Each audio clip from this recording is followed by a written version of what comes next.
Depuis plusieurs années, de plus en plus de pêcheurs sportifs effectuent la remise à l'eau de leur capture.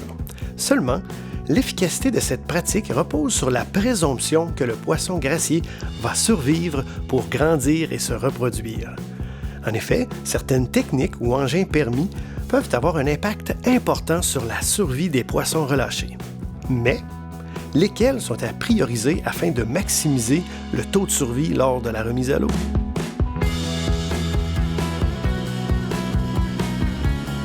Que ce soit par souci de conservation ou pour respecter la réglementation en vigueur, vous avez seulement 15 secondes pour prendre la décision de remettre à l'eau le poisson et ensuite procéder avec la bonne technique.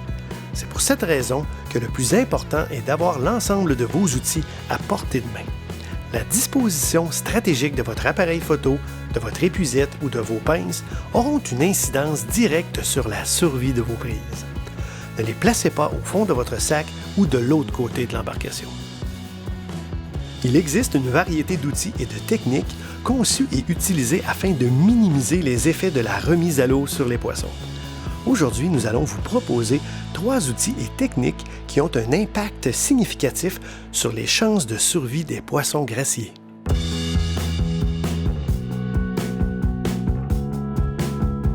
Tout d'abord, vous devez favoriser les leurres artificielles plutôt que les appâts naturels. En effet, les leurres artificielles ont tendance à être avalées moins profondément que les appâts naturels, ce qui permet d'éviter des blessures sévères aux organes vitaux du poisson. Les leurres artificielles entraînent jusqu'à 10 fois moins de mortalité que les appâts naturels.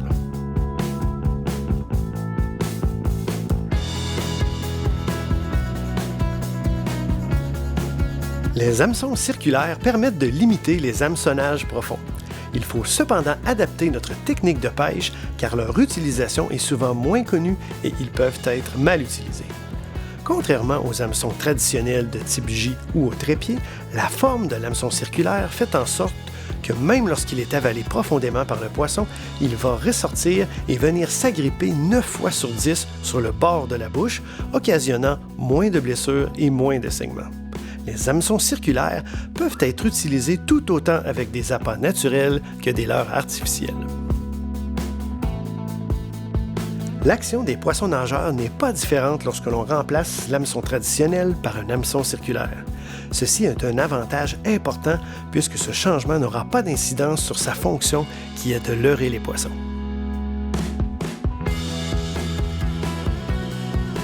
Il faut cependant adapter sa technique de pêche afin de garder le même succès de capture. Ne ferrez pas le poisson lorsque vous utilisez l'hameçon circulaire.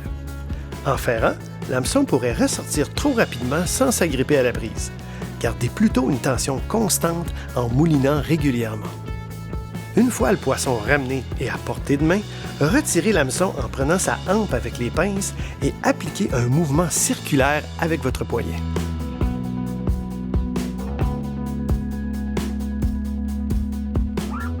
Malgré l'utilisation des 2 techniques précédentes, il est possible que le poisson que vous avez attrapé avale profondément l'hameçon et que ce dernier se prenne dans un organe vital.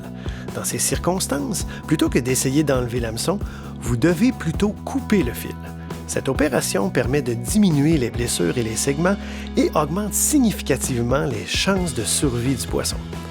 Laisser l'hameçon ne va pas nuire à l'alimentation, la reproduction ou la croissance du poisson, étant donné que la majorité des individus relâchés avec un hameçon réussissent à le rejeter de façon naturelle en moins d'1 semaine. Nous espérons que cette vidéo vous encourage à essayer ces nouvelles techniques et outils. Ils devraient vous permettre d'améliorer votre succès lors de la remise à l'eau de vos poissons. D'autres outils sont aussi à votre disposition sur la page du site Internet de l'organisme de bassin versant du Témiscamingue, le tout pour vous aider à devenir un pro de la remise à l'eau. Bonne pêche!